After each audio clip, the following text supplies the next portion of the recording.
BJP के खिलाफ plan बना रहे हैं रौत के प्लान से भजन लाल की बढ़ जाएगी टेंशन।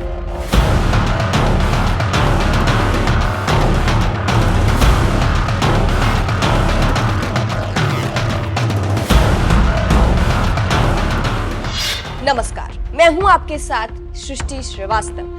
बाप संस्थापक राजकुमार रौत के नाम पर अब बीजेपी खौफ में आ जाती है, क्योंकि जिस तरह से राजकुमार रौत ने बीजेपी की बैंड बजाई थी उससे हर कोई वाकिफ है। सड़क से लेकर संसद तक राजकुमार रौत की दहाड़ से भजन लाल की टेंशन बढ़ी हुई थी और अब एक बार फिर से राजकुमार रौत तगड़ा प्लान लेकर आए हैं जो बीजेपी की, खासकर भजन लाल की टेंशन बढ़ा देगा। अब देखिए, लोकसभा चुनाव में बीजेपी की बुरी परफॉर्मेंस का जिम्मेदार सीएम भजन लाल को ठहराया गया। ऐसे में खुद को प्रूव करने के लिए भजन लाल के लिए राजस्थान में होने वाले उपचुनाव बहुत जरूरी है। कहा जा रहा है कि राजस्थान में जिन 5 सीटों पर उपचुनाव हो रहा है वहां भजन लाल को बीजेपी को जीत दिलानी होगी, लेकिन यहाँ भी राजकुमार रौत भजन लाल को घेरने की तैयारियों में है। राजकुमार रौत का तगड़ा प्लान। बता दें, राजस्थान में जिन विधायकों ने लोकसभा चुनाव में जीत दर्ज की है और सांसद बन गए हैं, उनके विधानसभा सीट पर उपचुनाव होने वाला है। राजस्थान के 5 विधानसभा सीटों पर उपचुनाव होंगे, जिसमें डूंगरपुर जिले की 84 विधानसभा सीट भी शामिल है। 84 से भारत आदिवासी पार्टी के राजकुमार रौत विधायक थे, लेकिन लोकसभा चुनाव में बांसवाड़ा से चुनाव जीतने के बाद अब ये सीट खाली हो गई है।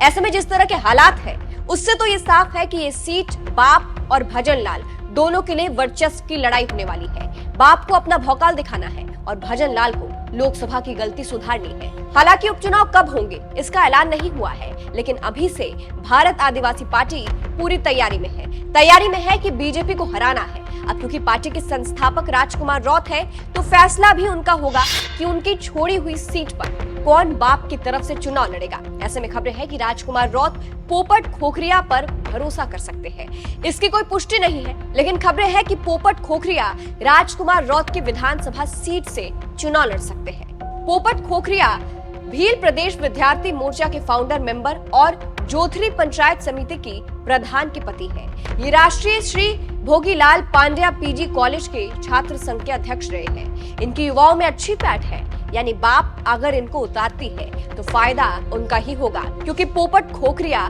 मजबूत खिलाड़ी नजर आ रहे हैं। अब जहां एक तरफ राजकुमार रौत का उपचुनाव को लेकर प्लान तैयार है, तो वहीं दूसरी तरफ है भजन लाल शर्मा, जिनका प्लान साफ नहीं हुआ है। कहा जा रहा है कि अभी कोई बीजेपी का प्लान नहीं है, लेकिन रौत के प्लान से भजन लाल की मुश्किलें जरूर बढ़ सकती है, क्योंकि वो उपचुनाव में भी जीतने के लिए पूरी कोशिश कर रहे हैं। फिलहाल आपको बता दें, राजकुमार बवाल काटा था जब मदन दिलावर ने आदिवासियों पर विवादित बयान दे दिया था। तब उन्होंने भजन लाल शर्मा को भी खूब सुनाया था और एक बार फिर से राजकुमार रौत भजन लाल की टेंशन बढ़ाने आ रहे हैं, क्योंकि इस वक्त भजन लाल के उपचुनाव की एक सीट बहुत जरूरी है। ऐसे में अगर एक भी सीट राजकुमार रौत अपने मजबूत खिलाड़ी उतार कर जीत लेते हैं तो भजन लाल की मुश्किलें बढ़ जाएगी। इस खबर पर आपकी क्या राय है, कमेंट करके जरूर बताइएगा। नमस्कार।